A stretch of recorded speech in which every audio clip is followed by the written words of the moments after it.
Yeah. The fanatic. Where we keep it 100, keep it real. That's the only way we know how to be. Talking that sports talk. You know what I'm saying? Straight out of South Carolina. Upstate, A64. Yeah. The FANATTIC. The fanatic where we keep it OG. We talking sports, so I call what. Welcome into the Fanatic, a sports show for sports fans, by fan, and it's your boy, Coach I. Today, there is no stat guy. We got a little something different for y'all. This is rivalry week. We're doing Louisville versus Kentucky. That's right. So I got a Kentucky fan and a Louisville fan to come on. Both of these guys are representing the Sideline Sports Network. I'll let them tell y'all more about where to find them. So let's bring them on. My guy, Sidelines Kentucky, that's Britt. Britt's been on before. What's going on, Britt? What's up, everybody? How you guys doing today? Hey, man, we're doing good. Tell everybody where they can find you on Twitter, man. On Twitter and Instagram, I'm working on Instagram. It's SSN_Kentucky. Simple. Keep it simple. That's right. That's right. Easy to remember. And we're going to bring in the Louisville Cardinals sidelines guy. We got Justin. What's going on, Justin? What's up, man? Just chilling. Hey man, tell the people where they can find you out there on social media. Yeah, you can find us just like Kentucky. You can do SSN_Louisville at Twitter for now. All right, that's what's up. That's what's up. If y'all want any good content sports-wise, it doesn't just be football, man. Check these guys out on Twitter for their respective schools, man. Let's jump right into this thing, man. Let's talk about yesterday or Saturday, that is. Recap. We're going to start with Louisville. Louisville had a strong win yesterday over NC State. How'd you feel about that win there, Justin? I felt pretty good, especially with Louisville being on the backup with Brock Doman starting. Not for sure Malik is going to be back either for the Kentucky game. They said he was close, but also Louisville's on their fourth string and fifth string running back also yesterday, and they're not sure about. They played Tyon Evans for a down, and they think that might be able to get him ready. But so the offense is going to be what it is going into Kentucky, but the defense has been what Louisville's been riding the past 6 weeks. Winning 5 out of these last 6 games that kind of saved Satterfield and the coaching staff. There it is, man. Dang, I think this is the time of year, man, where everybody's kind of beat up, looking at a lot of backups, man. So I guess it's who's ever backups are better at key spots. So was Malik close to playing last weekend? They said he was close, but I mean, he's got a broken left hand, and he tried to go against Clemson. But then he also got an AC joint sprain in that game against Clemson. And the AC sprain normally takes a couple weeks to get back. Yeah, he might be done for the season. But on to Kentucky. Kentucky played Georgia yesterday and lost a close one. They always play Georgia kind of tough. What'd you think about the game, Britt? Defense. Defense will be massive for both teams. Our defense has always been massive in this Kentucky-Georgia game.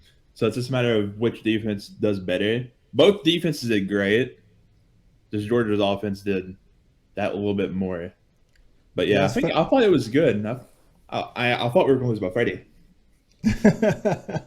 I don't know if Georgia. I have to get the stat guy to look that up sometime. I don't know if Georgia ever covers the spread against Kentucky, man.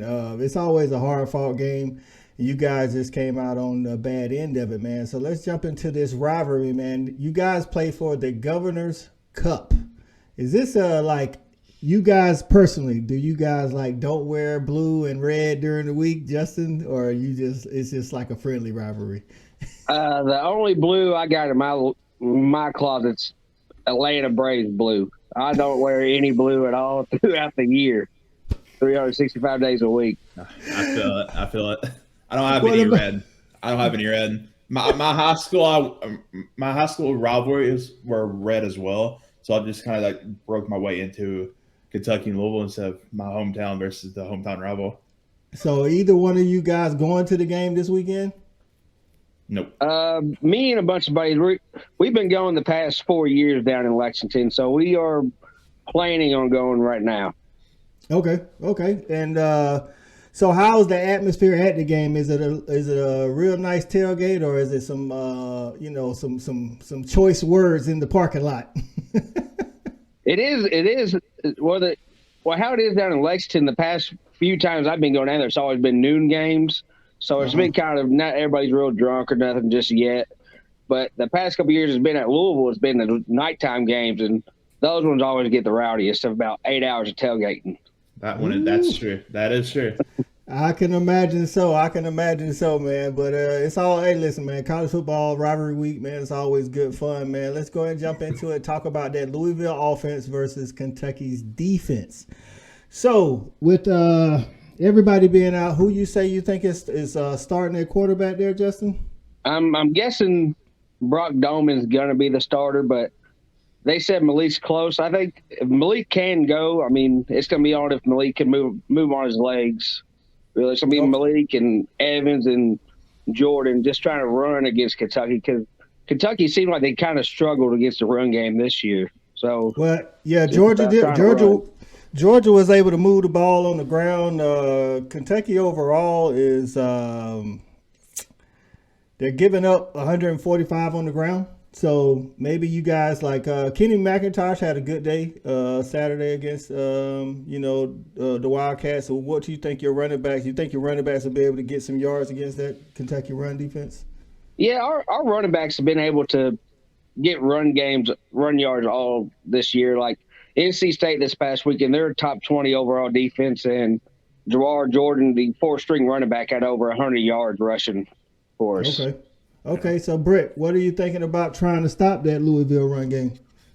We were down our top linebackers, Jacquez Jones and DeAndre Square, over the last few weeks. It's been kind of tough without our leadership in the second group. But they should be back, so it'll be a massive help in our linebacking core. So I think like, as Justin said, they will get yards. I don't know how much, obviously, but I think the addition of the injuries that we've had, they're not going to miss this Louisville game. They'll be back. But I think we'll walk them down a little bit, but they'll still get a lot of yards. Okay, I got you. So, Justin, if on the outside, what wide receivers are you looking to, I guess, play a key part, maybe on just third downs or, when you guys need to pass it a little? Well, it's been Tyler Hudson all year. He's got more catches than anybody on the team than anybody else has targets. He's got about, going into this weekend, he had about 87 targets with 60-something catches. And the next closest guy was Huggins Bruce. He had about 50 targets on the year. So it's mainly Hudson and kind of everybody else. I got you. Kentucky did a pretty good job of limiting Stetson Bennett and the Georgia wide receivers.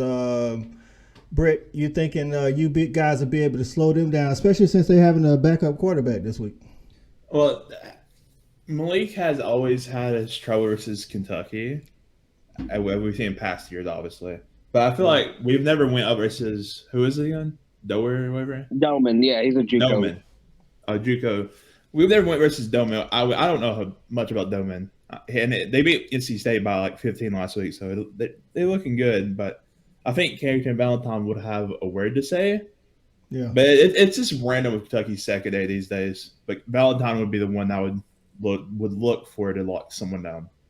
Okay, well, maybe the Kentucky offense, when we flip over on that side, can stay on the field and keep the Louisville run game off the field. So what does Louisville need to do to slow down Kentucky there, Justin? It's all about stopping C-Rod this year. Will Levis made a big surprise in last year's game by running, but I think ever since he's got that turf toe against Ole Miss beginning of the year, it's really just been able to slow him down, and he's not been able to run all year long. And it's really going to be our linebackers against C-Rod. And I truly don't know if you can stop C-Rod. Georgia did it this past weekend, which is probably the first team ever. But yeah, I think some of those runs, he's still, like, I was watching me carrying like 4 and 5 people. I think he just he needs a relief sometimes. And if they had one more guy that kind of like, come in with him, then that'd be a little bit better. So Will Levis hasn't looked like people thought he was going to look, Britt. You think it's the turf toe or just like what's going on with Will Levis, man? I think it's more of a combination of more than just the injuries. Injuries is one. Two, I don't know if you remember watching Kentucky last year. What was the one thing that you've seen a lot of that you don't see this year? They throw the ball a lot downfield. Yeah. They're throwing screens this year. I don't think he took any shots downfield against Georgia. Like our offensive, Liam Cohn went to the Rams last year or during the offseason, so we got that Rich. I don't know I can't say his last name, but he's doing just screens. I think that's what's really limiting Levis from doing anything. Yeah, and we've seen a little bit of hints of that in that 99-yard drive yesterday or Saturday. Mm-hmm. But other than that, you haven't really seen Levis be able to launch it as much as he can and probably would want to. Okay, so Justin, who you thinking for the Louisville defense? That one player that has to have a good game, or Kentucky may be able to move the ball.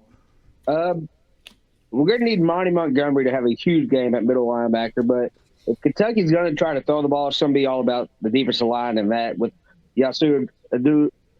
Oh shoot, can't say his last name. Abdullah and Yahya Diaby, who have been. Yasir Abdullah, he's right at the tops of sacks for the year.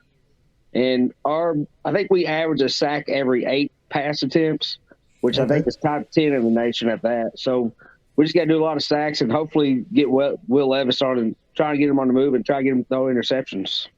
Yeah, that would be good because, Britt, if they're able to slow down C-Rod, is Will Levis able to carry y'all to a victory? Do you have confidence in that? As he mentioned in the previous one, not the last one, but Will Levis has that turf toe. He re-injured it versus Georgia on his last run he did in that game. And that's why he went out for that one play, then he came back in the next one. I don't know if it's obviously C-Rod then Levis. C-Rod's going to be the main one. He's always had his ways of doing crap in the SEC and for Kentucky in general. That's why he's been one of the best running backs we've ever had. But if we need Levis to perform, we just have to hope our offensive line can do something because they have some dangerous edge rushers.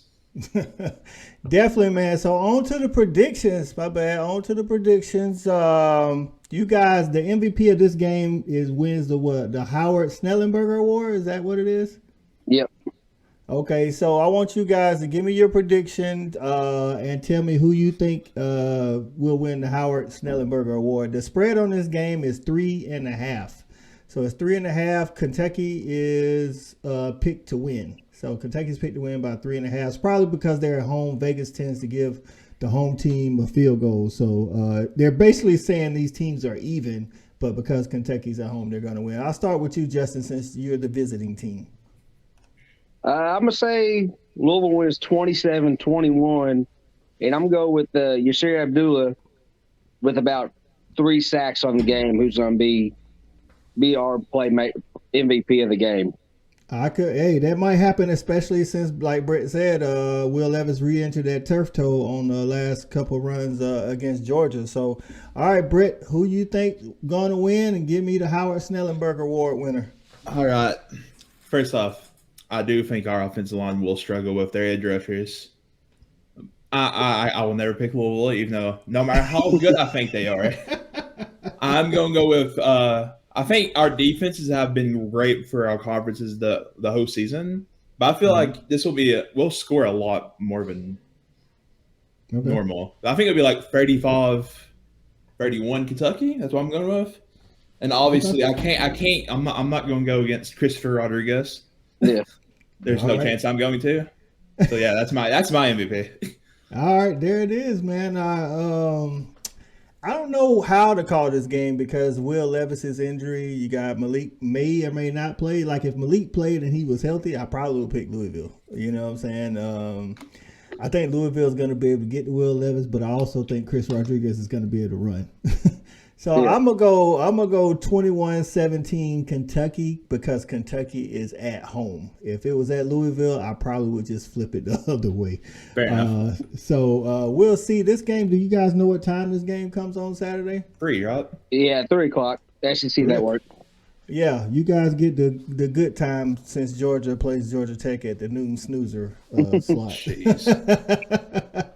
But hey, man, I appreciate you guys coming on. Before we get off of here, Justin, tell them again, man, where they can find you, dog. Yep, SSN underscore Louisville, Twitter.com. There it is. And Britt, tell them where they can find you on Twitter, dog. Tell them about you. I think you got the personal account too. So. Oh yeah. On Twitter, you can find my personal at strong_Brit, BRITT. And for Twitter and Instagram, you can find me Sideline Kentucky on SSN_Kentucky. There it is, man. Y'all go check these guys out representing the Sideline Sports Network. We want to thank Justin and Britt for coming on to do this preview for the Governor's Cup, Louisville versus Kentucky. That's for Justin, Britt. This is Coach I, Fanatic. We're out. Come rock with me. We got it jumping like it's that valley. I call my dogs out the pound. Let's go eat. Turn on the Fanatic. Let's have a debate. Who really hold down the Southeast from state to state? What team hungry gonna eat everything up off they plate?